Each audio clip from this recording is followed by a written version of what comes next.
大家阿龙北明喇叭先 AI 开到起蓝地所的这个玩事情干的就是来把的，今嘛搞到事情定色度零本票吧。ကျွန်တော်တို့အစီအစဉ်တင်ဆက်သူနေဒီဦးရင်ဖြစ်ပါတယ်ခင်ဗျာဒီနေ့မှာတော့ကျမတို့ရဲ့ဘဝထဲမှာအရှင်အဟုန်နဲ့ဉာဏ်ရတုနီးပညာကဝင်ရောက်လာပါတယ်ဟုတ်တယ်ဗျဒီနေ့မှာကျမတို့ရဲ့လူငယ်တော့တွေရောကျမတို့ရဲ့ပညာရှင်တော့တွေပါ AI ဆိုင်ရာအကြောင်းကိုလွတ်လွတ်လပ်လပ်နဲ့ရှင်းရှင်းနဲ့ဆွေးနွေးကြမှာဖြစ်ပါတယ်မှန်ပါတယ်ခင်ဗျာကျွန်တော်တို့ဒီနေ့ပေါင်းဆွေးနွေးပေးသွားမယ့်အဲ့ဒီတွေရောက်ရှိနေပြီဖြစ်ပါတယ်အားလုံးပဲမင်္ဂလာပါခင်ဗျာမင်္ဂလာပါခင်ဗျာပထမဦးစွာအနေနဲ့တော့ကျွန်တော်ရဲ့ show ကိုအချိန်ပေးပြီးတော့လာပြီးတဲ့အတွက်အားလုံးကျေးဇူးအများကြီးတင်ပါတယ်အဲ့တော့ဒီနေ့မှာတော့အဲ့ဒီနဲ့အတူတူကျွန်တော်ဆွေးနွေးစရာအများကြီးရှိမယ်တင်ပါတယ်ဗျပထမဦးစွာကျွန်တော်ရဲ့ပရိသတ်တွေကိုနှုတ်ခွန်းဆက်စကားလေးပြောပြပါအောင်ဒီဘက်ကစားလေးပါအောင်ခင်ဗျာโอเคအားလုံးပဲမင်္ဂလာပါကျွန်တော်နာမည်ကတော့မင်းသက်ထုတ်ဖြစ်ပါတယ်ကျွန်တော်ကတော့လောလောဆယ်မှာစီးပွားရေးလုပ်ငန်းရှင်တယောက်အနေနဲ့ဒီ AI ကိုကိုယ်တိုင်လက်တွေ့အသုံးချသလိုဒီ AI ကိုအသုံးပြုပြီးတော့ဒီ business လုပ်ငန်းတွေမှာဘယ်လိုမျိုးထိထိရောက်အသုံးချနိုင်မလဲဆိုတာကိုလည်းသင်ကြားပေးနေတဲ့ trainer တယောက်ဖြစ်ပါတယ်ဒီမှာလာပြီးတော့ပြောပြခွင့်ရတဲ့အတွက်အများကြီးဝမ်းသာပါတယ်ဗျအားလုံးမင်္ဂလာပါရှင်ညီမနာမည်ကတော့မတ်တင်ဂျူလိုင်းဖြစ်ပါတယ်အသက်ကတော့18နှစ်ပါလက်ရှိကတော့ကျောင်းသူဖြစ်ပါတယ်အားလုံးပဲမင်္ဂလာပါကျမနာမည်ကတော့မူပွင့်ဖြူပါရှင်အခုလောလောဆယ်တော့တရုတ်ကျောင်းမှာဆရာမလုပ်နေတဲ့တယောက်ဖြစ်ပါတယ်ဒီလို AI ပွဲကိုဆွေးနွေးခွင့်ရတဲ့အတွက်စိတ်ထဲမှာဝမ်းမြောက်ဝမ်းသာဖြစ်မိပါတယ်ရှင်ဟုတ်ကဲ့ကျေးဇူးအများကြီးတင်ပါတယ်ဟုတ်ကဲ့ကိုမိတ်ဆက်ပေးပါအောင်ဗျမင်္ဂလာပါကျွန်တော်ကတော့ကိုအောင်ပြဖြိုးဝင်းဖြစ်ပါတယ်လက်ရှိတရုတ်နိုင်ငံရှာမန်တက္ကသိုလ်မှာပါရဂူသူ့ဝင်နာဖွဲ့တောင်းတက်ရောက်နေတဲ့ကျောင်းသားတယောက်ပဲဖြစ်ပါတယ်မင်္ဂလာပါရှင်ညီမနာမည်ကတော့မဖူးပွင့်လိုင်းဖြစ်ပါတယ်ညီမကတော့ကျောင်းသူတယောက်ဖြစ်ပါတယ်ပြီးတော့ဒီနေ့ဒီ AI ပွဲကိုလာရောက်ဆွေးနွေးခွင့်ရတဲ့အတွက်လည်းအရန်ပျော်တယ်လို့ဒီ AI အကြောင်းကိုထပ်မံသိနိုင်မယ်လို့လည်းမျှော်လင့်ပါတယ်ဟုတ်ကဲ့ကျေးဇူးများတင်ပါတယ်ညီမလေးမိတ်ဆက်ပေးပါအောင်ဟုတ်ကဲ့မင်္ဂလာပါရှင်ညီမနာမည်ကတော့ငွေစင်ပန်းသုံးပါညီမကတော့မီဒီယာလုပ်ငန်းတစ်ခုမှာဝင်ရောက်လုပ်ကိုင်နေပါတယ်ဒီနေ့ပွဲလေးမှာပါဝင်ဆင်နွှဲခွင့်ရလို့အတွက်အများကြီးကျေးဇူးတင်ပါတယ်ရှင်ဟုတ်ကဲ့အားလုံးလည်းကျေးဇူးအများကြီးတင်ပါတယ်ရလည်းကျေးဇူးပါတယ်ခင်ဗျာကျွန်တော်ပရိသတ်များအားလုံးကိုဒီနေ့တင်ဆက်ပေးသွားမယ့်အကြောင်းအရာကတော့ဒီအခုအားလုံးလည်းသိရတဲ့အတိုင်းမှာကျွန်တော်တို့ရဲ့ဒီကအဓိက main ခေါင်းစဉ်က AI ခေတ်တို့ခြေလှမ်းတစ်ဆိုတဲ့အစီအစဉ်ပေါ့နော်ဆိုတော့ဒီဟာနဲ့ပတ်သက်ပြီးတော့ဒီနေ့မှာကျွန်တော်အခြေတွင်းအများကြီးဆွေးနွေးသွားပါမယ်ကျွန်တော်အဲ့ဒီအများလုံးလည်းအားလုံးလည်းမေးချင်တယ်လည်းအများကြီးရှိပါတယ်အဲ့ဒီစီမှာလည်းသိကြပါတယ်ပြောပြစရာကိစ္စတွေပြီးတော့ဖြည့်ရှင်းဖို့အရာတွေအများကြီးရှိနေမှာထင်ပါတယ်ခင်ဗျာအဲ့တော့ပထမဦးဆုံးကျွန်တော်တို့ဆွေးနွေးတင်ဆက်ပေးသွားမယ့်အကြောင်းအရာကကြတော့ကျွန်တော်တို့အားလုံးအခုဆိုရင်လည်းဒါလူငယ်တွေလည်းပါတယ်ကျွန်တော်တို့လက်ရှိမှာ AI နဲ့အသုံးပြုနေတဲ့အဲ့ဒီလိုလူကြီးမင်းတွေအားလုံးပါတယ်ဆိုတော့ဒီနေ့ခေတ်လူငယ်တွေအနေနဲ့ပေါ့ AI ဘယ်လိုအသုံးပြုနေလဲဒီလိုအကြောင်းအရာနဲ့ပတ်သက်ပြီးတော့အခြေတွင်းဆွေးနွေးပေးထားမှာဖြစ်ပါတယ်ခင်ဗျာဟုတ်ကဲ့ပါကျမစီကမိကွန်အများကြီးပြင်ဆင်ပေးထားပါတယ်ဟုတ်ပါဘူးဒီနေ့ကျွန်တော်အများကြီးမေးရပါမိကွန်တေကတော့လက်ရှိမှာဘယ်လို AI အမျိုးအစားသုံးနေလဲအဓိကအဖြစ်ဘယ်လိုမျိုးနေရာမှာသုံးပါတယ်လဲအဖြေကိုတစ်ခုပဲရွေးချယ်လို့ရတယ်ဒါပေမဲ့ဒီထက်ပိုပြီးပြောချင်တာရှိရင်လည်းပြောလို့ရပါတယ်ကျွန်တော်တို့ multiple choice နေနဲ့တစ်ခုချင်းစီပြောပြပေးပါတော့ဆိုတော့အဲ့ထက်ပိုပြီးတော့ပြောပြပေးခြင်းလည်းရပါအဲ့ဆိုဒီဘက် channel ရစလိုက်မလားဗျပထမဆုံးကျွန်တော်ရွေးချယ်စရာကြီးပြောပြသွားမှာခုနအမမေးခဲ့တဲ့မေးခွန်းရဆိုတဲ့လက်ရှိမှာ AI အမျိုးအစားတွေဘယ်လိုအသုံးပြုနေလဲပေါ့နော်အဲ့ဒီထဲမှာကိုအသုံးပြုနေတဲ့ထဲမှာတစ်ခုတည်းပို့လဲရပါတယ်ပထမဆုံးပြောပြပေးမှာတော့ကျွန်တော်စကားပြောဖို့စက်ရုပ်ဒါ multiple choice 1ပါနောက်တစ်ခုကတော့ AI assist photo shoot ပေါ့ဒါတော့ photo သမားတွေအတွက်ပို့ပြီးတော့အသုံးပြုမယ်တင်ပါတယ်နောက်တစ်ခုကတော့ photo generation ဒါမှမဟုတ် video generation ပါနောက်ထပ် multiple choice နောက်ထပ်တစ်ခုကတော့ music creation office assist ပါပြီးတော့ကျွန်တော် agent application တွေပါပြီးတော့တခြားသော AI နဲ့ပတ်သက်တဲ့ဘယ်လိုမျိုး application တွေအခုကျွန်တော်ပြောခဲ့တဲ့multiple choice တဲ့အခါမှာအဲတစ်ခုတည်းပို့ပြီးတော့ဒီဟာထဲကမှထပ်ပြီးတော့သုံးနေရဆိုလည်းပြောလို့ရပါတယ်အဲ့တော့အကွာနေစလိုက်မယ်ကျွန်တော်ကတော့အခုချိန်မှာကျွန်တော်ပြောအခုလက်ရှိမှာဆိုရင်လည်းကျောင်းသားတယောက်ဖြစ်တယ်ပြီးတော့ပါရဂူသူတေနာပွဲကိုလုံနေရတဲ့လူဖြစ်တဲ့အတွက်ဒီပညာရေးနယ်ပယ်မှာပေါ့ academic ဘိုင်းမှာပဲလှုပ်ရှုံနေတဲ့လူတယောက်ဖြစ်တယ်ပေါ့နော်အဲ့ဒီအတွက်ကျွန်တော်ကတော့ပုံမှန်အစကတည်းကတော့ဒါယူရှင်းပြောမှဆိုအရင်ကလည်းအစသုံးတာ ChatGPT ပေါ့နော် ChatGPT နဲ့စသုံးတယ်ပြီးတဲ့အခါမှာကျွန်တော်နောက်တစ်ခုကဒီ AI Gemini ဘက်ကိုသုံးတယ်ပြီးနောက်တစ်ခုကကျွန်တော်အခုသူတေနာလုပ်တဲ့အခါမှာကျတော့အဓိကဖြစ်တဲ့ဒီကျွန်တော် DeepSeek ပေါ့ဟုတ်ကဲ့ DeepSeek ကိုတော့ဟုတ်ကဲ့နည်းပြောလို့ရတယ်ဟုတ်တယ်ပြောလို့ရတယ်လေ့လာလို့ရရဲ့အပိုင်းဖြစ်တယ်ကျွန်တော်အများဆုံးသုံးပြတာကတော့အခုဆိုရင် ChatGPT နဲ့တူ DeepSeek ပေါ့အဲ့နှစ်ခုအဓိကထားပြီးတော့သုံးနေရပေါ့သူတေနာနယ်ပယ်မှာကျွန်တော်တို့စာအုပ်တွေတချို့စာအုပ်တွေကြောင့်ကျွန်တော်တို့ပါရဂူကျောင်းသားတယောက်ဖြစ်တဲ့အတွက်ဖတ်စာအုပ်ကအများများဟုတ်တယ်ဒီ ဒီဟာတွေသုံးတဲ့အခါမှာကျွန်တော်တချို့အရာလေးတွေကိုဟိုအားကိုးလို့ရတယ်ပေါ့နော် ဟုတ်တယ်ကိုရှာကျင်တာလေးပို့ပြီးတော့ရှာလို့ရတယ် မှာရှာလို့ရတယ်ဥပမာ literature review တို့ပါလို့ဆိုရင်တော့ကျွန်တော်အုပ်30လောက်ဖတ်မှဒီ review တစ်မျက်နှာရဖို့မနေတော့အခုဟာကို first page ဖြစ်တဲ့ literature review မှာလည်းအများကြီးအားကိုးလို့ရတယ်ပြင်လိုချင်တဲ့ဟာအများကြီးရတယ်အဲ့တော့ကျွန်တော်ကတော့အဲ့ဒါကိုတိကျထားသုံး ပို့သုံးပြတယ်ပေါ့နော်ပညာရေးပိုင်းရောကိုရှာနေတဲ့လေးလာမှုအပိုင်းတွေမှာပို့ပြီးတော့အထောက်ကိုပြုတယ်လို့ပြောလို့ရပါတယ်ကျေးဇူးအများကြီးတင်ပါတယ်ကိုဟုတ်မလေးပြောပြပါဦး တကယ်လို့ဒီပေါ့နော်နေ့စဉ်ဒီဘဝမှာဆိုလို့ရှိရင်တော့Google AI ကိုလည်းသုံးတယ်နောက်ပြီးတော့ဒီပေါ့နော်Siri ကိုလည်းမေးရပေါ့နော်ဒီလိုမျိုးကိုသိချင်တဲ့ကိစ္စပေါ့ဥပမာ online မှာတွေ့ရစကားလုံးရဲ့အသေးပဲတို့နောက်ပြီးတော့ကိုဒီနေရာကိုဘယ်လိုသွားမလဲနောက်ပြီးတော့ဒီကိစ္စကိုဘယ်လိုဖြေရှင်းဖို့အတွက်နီးလန်းနေနောက်ပြီးတော့ကိုအတွက်လိုအပ်မယ်လို့ထင်တဲ့ကိစ္စမှန်သမျှပေါ့နော် AI ကိုတန်းမေးပြီးတော့အချိန်ကုန်လူသက်တာတယ်ပြီးတော့ဒီလူရဲ့ဒီအတွေးခေါ်တဲ့ AI ကပို့ပြီးတော့လင်းမြန်ပြီးတော့ဟုတ်တယ်ကျေပြက်နာမှုလို့ပေါ့နော်အဲ့ဒီကနေမှ ideas လေးတွေယူပြီးတော့ကိုယ့်အတွက်အထောက်အကူရမယ့်ဟာလေးတွေကိုအဲ့လိုမျိုးသုံးဖြစ်တယ်ပေါ့နော်ဟုတ်ကျွန်တော် Siri ကတော့ကျွန်တော်ဟို Apple default အနေနဲ့ပါပြီးသား AI တခုလို့တော့ဟိုပြောလို့ရတယ်ပေါ့နော်။ညီမအနေနဲ့ကတော့ AI လို့ပြောလိုက်ရင်ဒီ AI chatbot တွေသုံးတာများတယ်ပေါ့နော်။ဥပမာဒီ ChatGPT တို့ Gemini တို့ DeepSeek တို့ဒါတွေတော့သုံးတာများတယ်။အဓိကအဖြစ်ဗမာသုံးလဲဆိုရင် information ရှာခြင်းတဲ့နေရာမှာပေါ့။အရင်တော့ဆိုလို့ရှိရင် website link တွေတစ်ခုပြီးတစ်ခုရှာဖတ်ရတယ်။ပြင်စာအုပ်ကြီးလမ်းလို့ပြီးတော့ရှာရတယ်။ဟုတ်တယ်အဲ့လိုမျိုးအများကြီးအချိန်တွေပေးရတယ်အင်အားတွေလည်းပေးရတယ်ပေါ့နော်။ဒါပေမဲ့အခုကျတော့ AI ကိုတော်နဲ့စာလေးနေပြီးကြားလိုက်လို့ရှိရင်ချက်ချင်းပဲသူကလိုရင်းတို့ရှင်လေးပြန်ဖြေပေးရပေါ့နော်ဒါအဓိကအဖြစ်တော့ information ရှာတဲ့နေရာနောက်ထပ်သုံးတာကြတော့ဥမာတငယ်ချင်းတွေကြားထဲမှာဥမာ graphic design လေးအပျော်သဘောပေါ့နော် create လုပ်တာမျိုးတွေဓာတ်ပုံလေး generate လုပ်တာမျိုးတွေ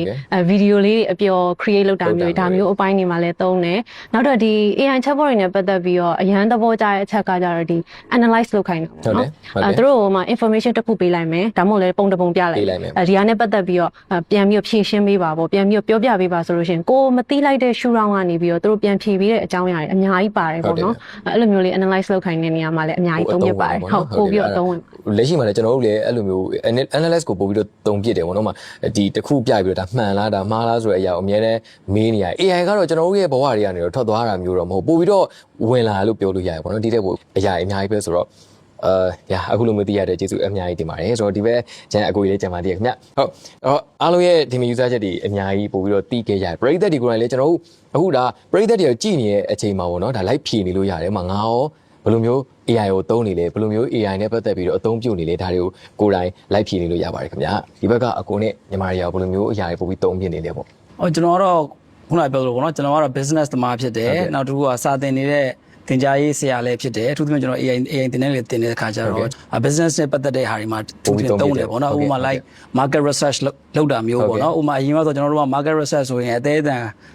လာ information တွေအများကြီးရှာရမယ်အခုဆိုရင်ကျွန်တော်တို့ကသူ့ကို prompt ချက်ရိုက်လိုက်တာနဲ့ကျွန်တော်တို့လိုချင်တဲ့ target audience ဘယ်သူဖြစ်တဲ့နဲ့ဟလာ spending power ဘယ်လောက်ရှိနိုင်လဲဒီကွက်ရဲ့ site ကဘယ်လောက်ရှိရဲဆိုတဲ့ဟာမျိုးတွေကိုအချိန်တိုတွင်းမှာကျွန်တော်တို့ကလွယ်ကူနဲ့ရနိုင်တယ်ပေါ့နော်ဒါမျိုးတွေမှာကျွန်တော်တို့သုံးတယ်နောက်တစ်ခုကတော့ကျွန်တော်တို့ marketing နဲ့ပတ်သက်တဲ့ဆိုရင်လည်းကျွန်တော်တို့အဲ့လိုပဲပေါ့ content creation နဲ့ပတ်သက်တဲ့ဟာတွေဆိုရင်လည်း GPT ကိ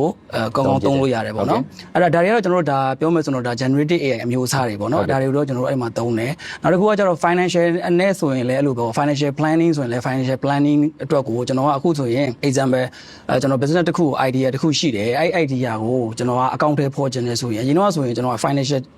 ဒီ planning လုပ်ဖို့ကိုအချိန်ကြီးအများကြီးပေးရတာပေါ့နော်အခုဆိုရင်ကျွန်တော်က cost အပိုင်းရောလာဒီ business ထောင်မယ်ငါမှာဘလို့အကုန်ကြားစိတ်အမျိုးအစားတွေရှိလဲဆိုတာငါသိချင်တယ်အဲ့သူ့မိလဲသူအဲ့ဒါကြီးပြောမယ်အဲ့ဒါဆိုရင်ဟုတ်ပြီငါမှာသိန်းဘယ်လောက်ရှိတယ်ငါဒီလုပ်ငန်းကိုစမယ်ဆိုရင်မင်းက3နှစ်စာ financial projection ဆွဲပေးစမ်းဆိုရင်သူကကျွန်တော်ကိုအရင်ကဆိုတော့ကျွန်တော် consultant တွေပဲငှားမယ်ဆိုရင်အချိန်ကြီးအများကြီးပေးရမယ်ပေါ့နော်အခုကတော့ကျွန်တော်တို့ဒီ prompt တစ်ချက်ထဲနဲ့တင်သူကကျွန်တော်ကို3နှစ်စာ5နှစ်စာ financial projection တွေနောက် ROI တွေကအစအကုန်လုံးတွက်ပေးနိုင်တယ်အဲ့လိုမျိုးအနေထားမျိုးတွေကျွန်တော်တို့ကသွားလို့ရတယ်နောက်တစ်ခုကကျတော့ reporting ပေါ့အမှ finance နဲ့ပတ်သက်တဲ့ဆိုရင်လည်းအဲ့လိုပဲအရင်ကဆိုရင်ကျွန်တော်တို့က financial statement တွေရှိရဆိုရင်ကိုယ့်ဘာသာကို reporting ပြန်ပြီးတော့ generate လုပ်ရတာပေါ့ကိုယ့်ကိုသုံးသပ်ကြတာကိုယ့်ကိုတွက်ချက်ကြတာပေါ့အမှ Excel လောက်သုံးပြီးတော့အခုကတော့ကျွန်တော်တို့ရဲ့ဒီ financial statement plan လေးကိုသူ့ကိုပေးလိုက်ပြီးဆိုတာနဲ့တခါတည်းကျွန်တော်တို့ရုံးမှာဘာတွေဖြစ်နေလဲဘယ် product ကရောင်းရတယ်ဘယ် product ကမရောင်းအောင်ဘာတော့အာယုံထားတင်တယ်ဘယ်တော့အာယုံမထားတင်ဘူးစသည်ချင်းပေါ့နော် profit ကတော့ဘာတွေဖြစ်နေလဲဒါမျိုးတွေကိုကျွန်တော်တို့အများကြီးသိရပါတယ်နောက်တစ်မျိုးကတော့ကျွန်တော် agentic AI အမျိုးအစားပေါ့နော်ဒီကောင်ကကျွန်တော်တို့မှာ personal assistant လိုမျိုးကျွန်တော်တို့ကသုံးလို့ရတယ်အခုဆိုကျွန်တော် Telegram bot နဲ့ AI agent ကျွန်တော်စောက်ထားတယ်ဒီကနေကျွန်တော်လှမ်းပြီးတော့ဒီနေ့ငါရိုက်ကူးရေးရှိတယ်ငါ့ကို remind လုပ်စမ်းဆိုဒီနေ့ကျွန်တော်9နာရီမှာသူလှမ်းလို့မယ်စသည်ဖြင့်ဒီလိုမျိုးအမျိုးတွေအစားကျွန်တော်တို့က agentic AI အဆင့်ထိကိုကျွန်တော်တို့ကသွားလို့ရတယ်ပေါ့နော်လောလောဆယ်ကတော့ကျွန်တော်သုံးနေတာကတော့အဲ generative AI မျိုးစားရောဒီ agentic AI လည်းသုံးပါတယ်နောက်တစ်ခုကကျတင် ကြားရေးပိုင်းမှာဆိုလို့အရင်တော့ဆိုကျွန်တော်တို့ကတင်တန်းတစ်ခုတင်မယ်ဆိုရင်အချိန်တော်တော်ပေးရတယ်ဒါပေမဲ့အခုကကျတော့ကျွန်တော်တို့ကတင်တန်းတစ်ခုသွားမယ်ဆိုရင် slide တွေ PowerPoint တွေပါတယ်အစားသူ့ကိုကျွန်တော် command တစ်ချက်ရိုက်ပြီးတော့ခိုင်းလို့ရတယ်ပြီးတော့ကျောင်းသားတွေကိုပေးမဲ့ material တွေကအစားပေါ့နော်ဒါတွေကိုသူနဲ့အတူတူပေါ့ co-pilot အနေနဲ့ကျွန်တော်ဘေးနာအတူတူရှိနေတဲ့ assistant အနေနဲ့လောဆယ်ခိုင်းသွားလို့ရတယ်နေထားပေါ့နော်ဒါတွေတော့လောဆယ်ကျွန်တော်သုံးနေရတယ်သုံးပြနေတယ်ပေါ့ဒီစများတင်ပါတယ်ပေါ့ဒီတဲ့ပို့ပြီးတော့တွင်တွင်ကြဲကြဲသုံးနေရတယ်ကိုကိုရန်ကလည်းအကိုကိုရန်ကလည်းဒီ AI နဲ့ပတ်သက်ပြီးတော့တင် ကြားရေးပိုင်းမှာပို့ပြီးတော့တင်ပေးနေသူဖြစ်တဲ့အတွက်ပေါ့နော်ပို့ပြီးတော့ဒီထက်အသုံးဝင်တယ်ဆိုတော့ပို့ပြောလို့ကောင်းတယ်ပေါ့နော်ဒီစများတင်ပါတယ်ဟုတ်ဒီမှာလေးရောဘယ်လိုမျိုး AI မှာပို့သုံးပြနေလဲပေါ့ခုဆိုရင်တော့ AI ရပေါ့နော်ဒီလူတိုင်းရဲ့ daily life မှာမရှိမဖြစ်လာတဲ့အရာတခုလို့ထင်တယ်ပေါ့နော်ညီမဆိုရင်လည်းအခုလက်ရှိကကျောင်းသူအနေနဲ့ဆိုတော့ဒီ AI အနေနဲ့ ChatGPT အဓိကသုံးဖြစ်တယ်ပေါ့နော်ညီမကတော့ ChatGPT ကိုအဓိကသုံးတယ်ကိုသိချင်တဲ့ knowledge တွေနဲ့ဘ ഹു တုဒတွေအများကြီးလွယ်ကူကူနဲ့လင်းမြန်ရတယ်လို့ထင်တယ်ပေါ့နော်ဒီ AI ရှိတာကြောင့်ညီမပုံရိုက်တာလည်းအရန်ကြိုက်တယ်ဒီ editing ပိုင်းတွေဒီ photo လောက်ရတဲ့အပိုင်းတွေဆိုရင်လည်းပုံမှန်သုံးတယ်ပေါ့နော်အဲ့လောက်ပါပဲရှင်ဖိုတိုပိုင်းတွေဗီဒီယိုပိုင်းတွေပို့သုံးပြတယ်လို့ပြောလို့ရတယ်ပေါ့နော် ChatGPT နဲ့ကျေးဇူးများတင်ပါတယ်ဟုတ်ကဲတော့ညီမလေးဘယ်လိုမျိုးအသုံးပြုနေလဲပေါ့ညီမမှာတော့ဟိုစားသုံးဖြစ်တာများတာကြတော့ CC ဆိုတဲ့ AI ပေါ့နော်တရုတ်ပိုင်းကိုတရုတ်စာတင်တာဆိုတော့တရုတ်ပိုင်းသွားမယ်ဆိုရင်သူ့မြင်သူကအဆင်ပြေတယ်သူကချက်တစ်ခုတည်းနဲ့နေသူ့အများကြီးထပ်မေးလို့ရတယ်ပေါ့နော်ဒါပေမဲ့တချို့ AI တွေကြတော့တစ်ခါမေးပြီးသွားလို့ရှိရင်နောက်တစ်ခါထပ်မေးရင်သူက limit ဖြစ်သွားတာမျိုးဖြစ်တတ်တယ်ပြီးရင် CC ကကြတော့ဟုတ်တယ်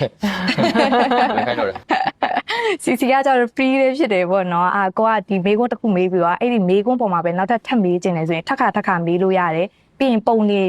လေးပြတာလို့ file လေးပြတာလို့လည်းသူမှ limit မရှိဘူးအဲ့တော့ CC ကသုံးဖြစ်တာများတယ်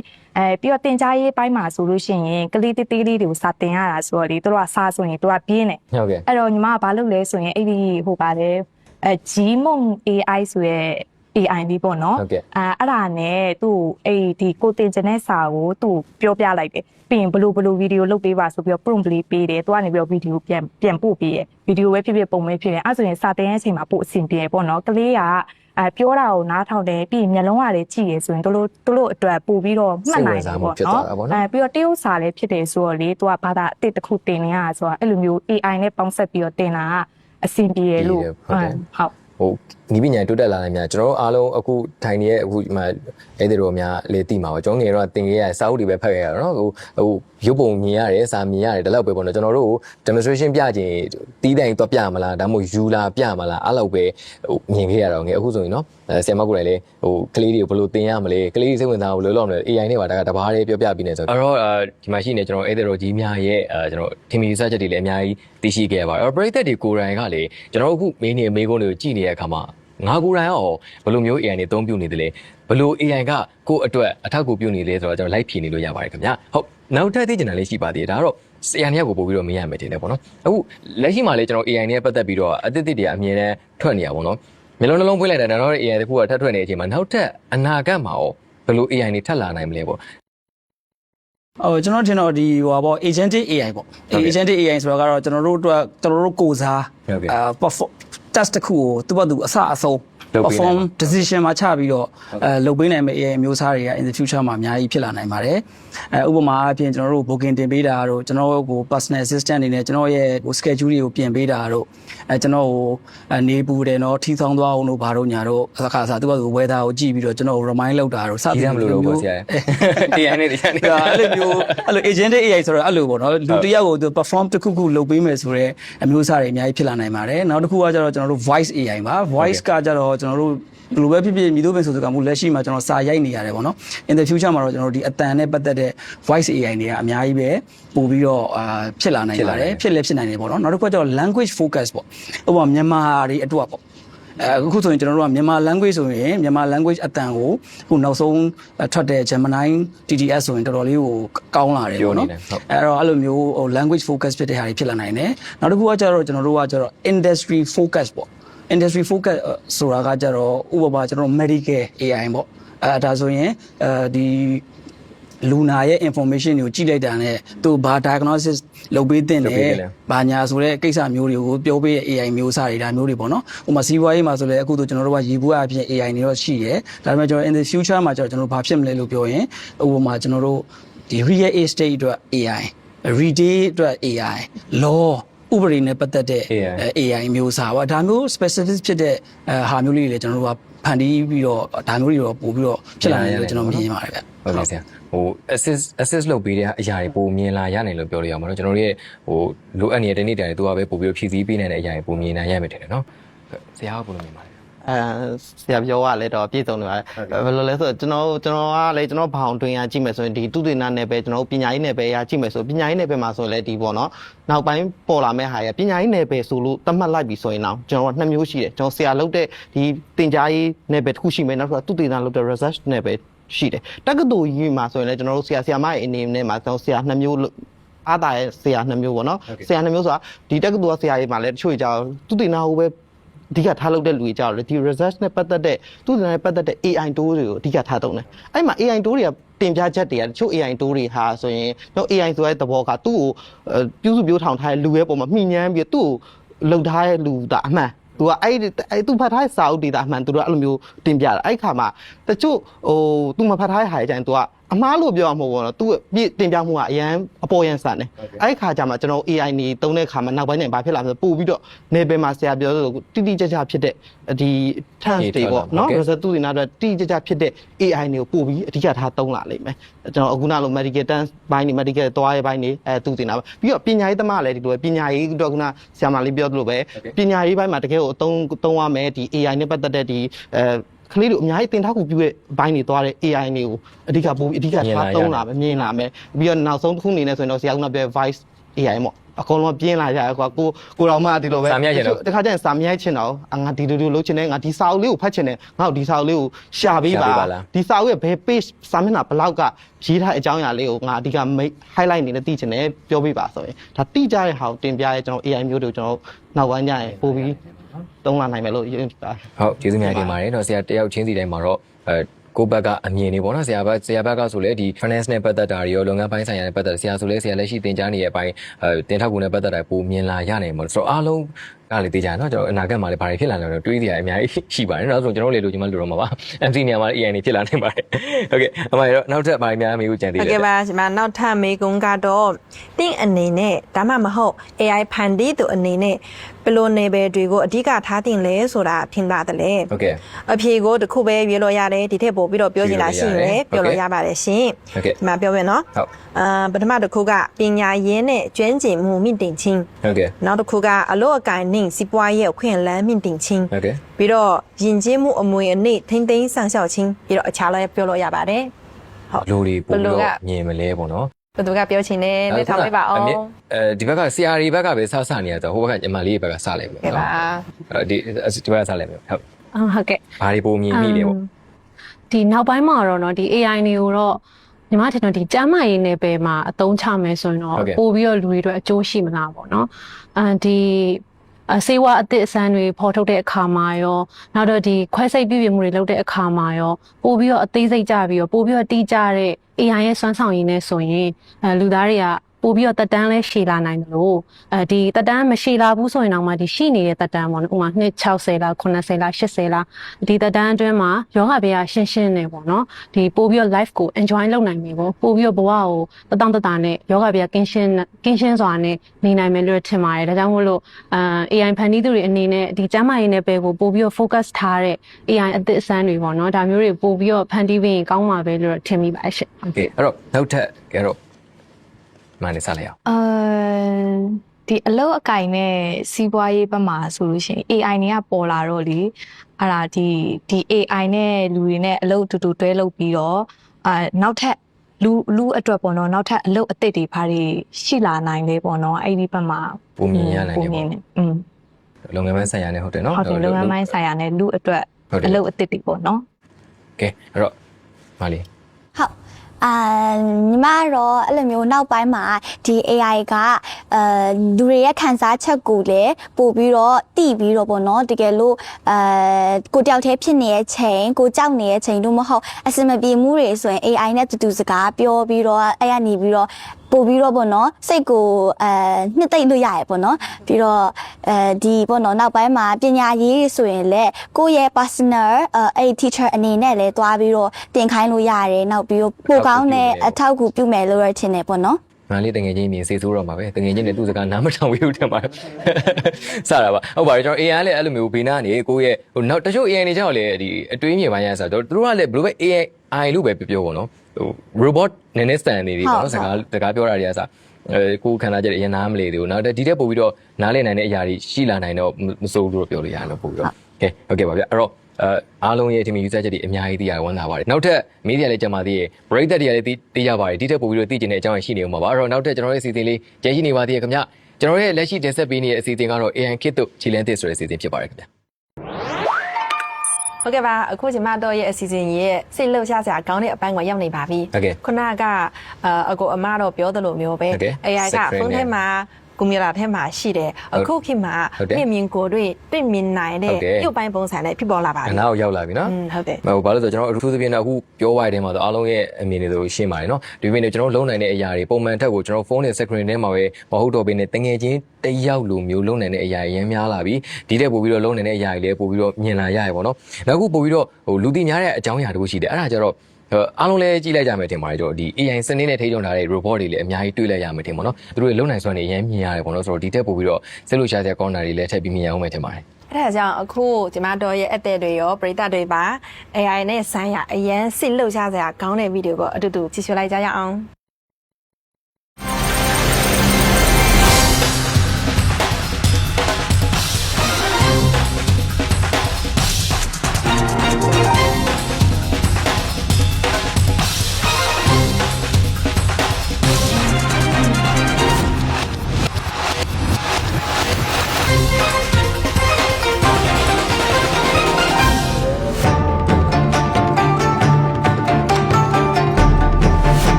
ကျက်သိန်းထားစီကမြင်ကွင်းနေပြီနော်ဟုတ်ကဲ့ပါကျမတို့ကစိတ်လှုပ်ရှားစရာကောင်းတဲ့ဗီဒီယိုလေးကြည့်ပြီးပါပြီလူငယ်တော့ကအမြင်ချင်းလေးဖွင့်လှစ်ပြီးပါပြီအခုကျမတို့ရဲ့အစီအစဉ်ရဲ့အရင်အရေးကြီးတဲ့အခန်းကဏ္ဍကိုရောက်နေပါပြီနာမည်ကျော်တဲ့ AI ပညာရှင်တို့ရဲ့အမြင်ကိုတည်ကျင်ပါပြီထင်တယ်အခုကျွန်တော်တင်ဆက်ပေးသွားမှာတော့တရုတ်နိုင်ငံကဒီနီးပညာကျွမ်းကျင်သူပေါ့နော်ကျွန်တော်ရှောင်းလီကောင်းရဲ့ဗီဒီယိုပေါ့နော်ဒါတွေကိုပရိသတ်တွေကလည်းမကြိုင်ခင်များတော့မှာကျွန်တော်ရဲ့အဲ့ဒီတွေကလည်းမြင်ရတော့မှာဖြစ်ပါတယ်သူကကျတော့ဒီ AI ခစ်ထဲမှာပေါ့နော်တာမန်လူတွေအနေနဲ့ကျွန်တော်တို့ရဲ့မိမိတို့ရဲ့ပေါ့နော်ဒီအစားထိုးမရနိုင်တဲ့ထူးခြားချက်တွေကိုပို့ပြီးတော့ရှင်းပြတာဘယ်လိုရှာဖွေမလဲဆိုတဲ့ခေါင်းစဉ်တစ်ခုကိုသူကပို့ပြီးတော့ဟိုလေ့လာနေသူတယောက်လည်းဖြစ်တယ်ပြီးတော့ယင်းနှိမ့်နှံထားတဲ့အဓိကစွမ်းရည်တွေကဘာတွေဖြစ်မလဲပေါ့နော်ဘာတွေပို့ပြီးတော့လုံနိုင်မလဲဒါတွေနဲ့ပတ်သက်ပြီးတော့နိပညာကျွမ်းကျင်သူကျွန်တော်ရှောင်းလီကောင်းရဲ့ဗီဒီယိုဖြစ်ပါတယ်ခင်ဗျပရိသတ်များကြည့်ရှုခန်းစားပေးပါဦးခင်ဗျ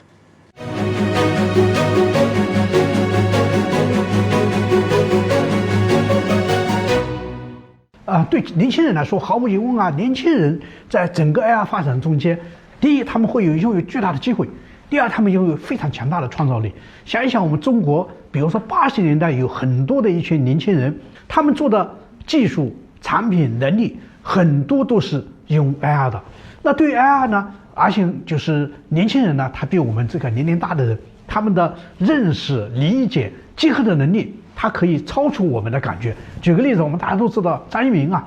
张一鸣做的抖音啊，比如在国外叫 TikTok 啊，有非常强大的影响，改变了很多人的生活。他这个公司有13000亿人民币的营收了，非常强大。他后面有非常强大的 AR 能力。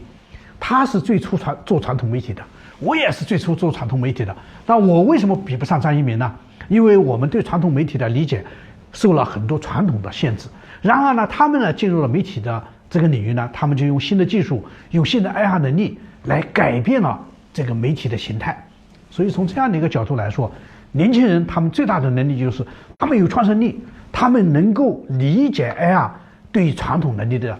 那个冲击。这一方面，它比我们年龄大的更有优势啊。我们知道，中国的15计划已经把我们以前说叫数字化，改成了叫数字化，就是数和智能结合起来。那为什么呢？以前的数字化呢，仅仅是把一个模拟的时代变成一个数字的时代，然后用一些数字编码来对这个世界进行记录、进行信息处理。而数字化呢，是要把人工智能的能力和传统的能力结合起来，让我们整个社会效率上一个高度，社会能力上一个高度。所以从这样的一个角度来说呢，用智能的结合，它会改变我们所有我们可以看到的产业界。那从这个角度来说，我个人认为对我们中国经济的提升至少有15%以上这种提升的这个能力。那么在这里面会出现很多新的行业、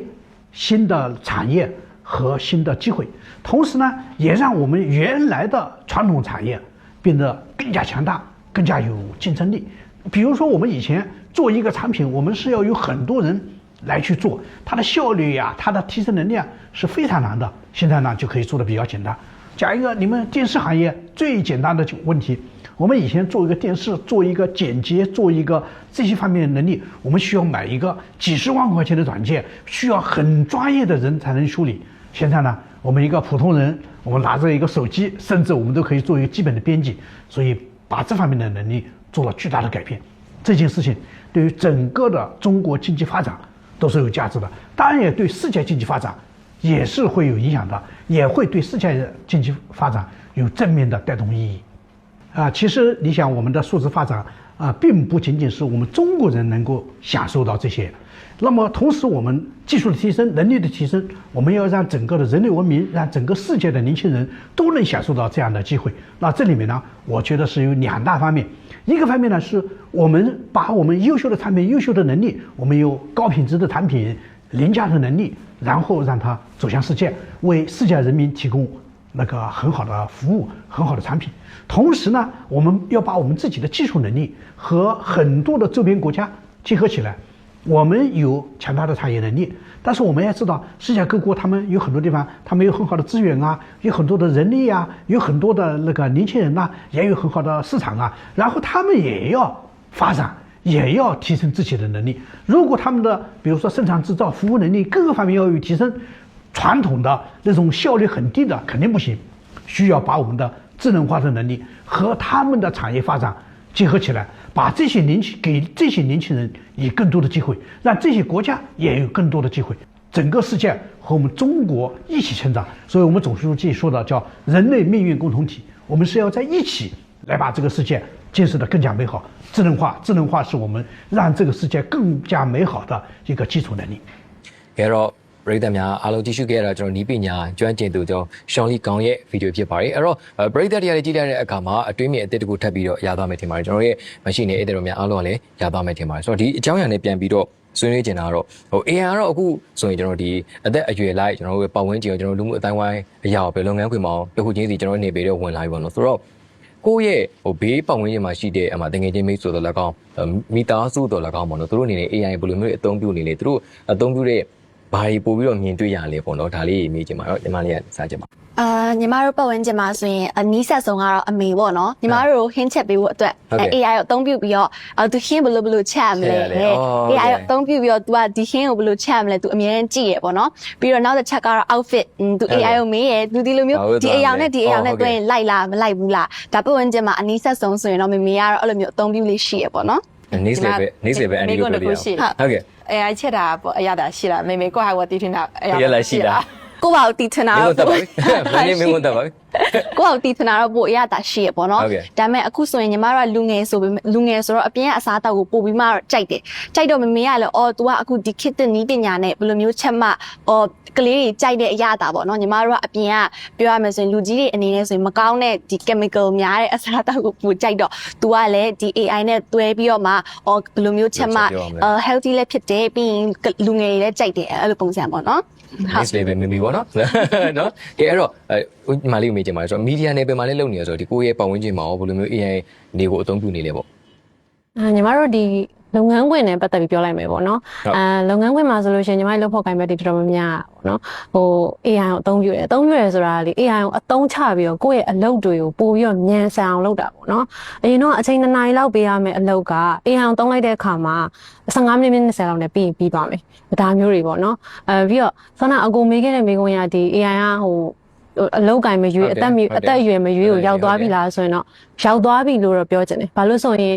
လူတိုင်းက AI မသုံးနေရင်တောင်မှ AI ဆိုတာဘာလဲဆိုတာကိုလူတိုင်းကသိလာပြီ။သိနေကြပြီဟုတ်တယ်။သိလာကြပြီ။ internet ပေါ်မှာလည်းညီမတို့ရဲ့ဒီအဖွားတွေကအစားပေါ့နော်။ဒါ AI နဲ့လုပ်ထားတဲ့ဗီဒီယိုတွေတက်လာပြန်ပြီဒါမျိုးတွေပေါ့နော်။ AI ဆိုတာမသုံးတိုင်တောင်မှဘာလဲဆိုတာသိနေကြပြီပေါ့နော်။ AI ရဲ့ကျေပြန့်လာမှုကအဲ့လောက်ထိအောင်ရှိနေပြီလို့ပြောလို့ရပါပေါ့နော်။ မှန်ပါတယ်ဗျ။အဲ့ဆို AI ကလည်းကျွန်တော်တို့အခုပြောတဲ့အရာတွေမှာတော့ကောင်းခြင်းတွေအများများပါတယ်။ကျွန်တော်တို့ကတော့ကောင်းတဲ့ဘက်ကိုပို့ပြီးတော့အသုံးပြုနေတာဖြစ်တဲ့အတွက်ကောင်းခြင်းတွေများပါတယ်ဆိုတော့ AI ကလည်းမကောင်းတဲ့ဘက်တွေလည်းအများကြီးရှိအောင်မကောင်းတဲ့ဘက်ကရှုထောင့်ကကြည့်မယ်ဆိုရင်မကောင်းတဲ့အရာတွေလည်းရှိနေပါသေးတယ်ဆိုတော့ဒါတွေကိုတော့တေချာလေးတော့ခွဲခြမ်းစိတ်ဖြာပြီးတော့ကျွန်တော်ပြန်ပြီးတော့လေ့လာမှာပေါ့နော်ဒါတွေလည်းရှိပါလေတော့ဒီနေ့ပရိသတ်တွေကလည်းဒါလေးတော့အနေငယ်တော့ရှိပါတယ်ဆိုတော့ AI ဘက်မှာလည်းကောင်းခြင်းဆိုခြင်းတွေတော့တေချာလေးခွဲခြမ်းစိတ်ဖြာပြီးတော့မှဘယ်လိုအရာတွေပိုသုံးရမလဲဆိုတော့ဘဝလေ့လာကောင်းပါတယ်ကဲပရိသတ်များခင်ဗျာကျွန်တော်အခုတင်ဆက်ပေးနေရတော့ AI ခေတ်သို့ခြေလမ်းတစ်ဆိုတဲ့အစီအစဉ်ဖြစ်ပါတယ်ခင်ဗျာ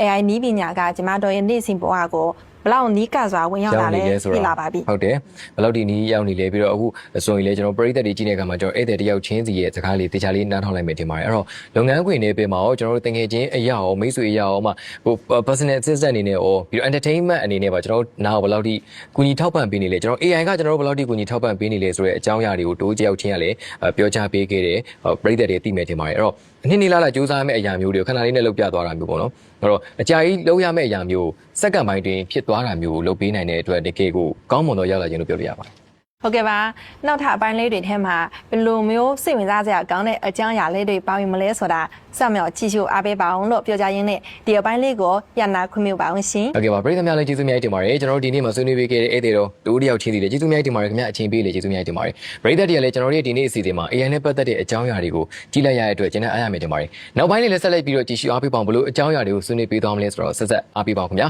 ပရိသတ်များအားလုံးပဲတာယာပြည့်ရှင်ချမ်းမြေ့တဲ့နေ့ကိုပိုင်ဆိုင်နိုင်ပါစေခင်ဗျာ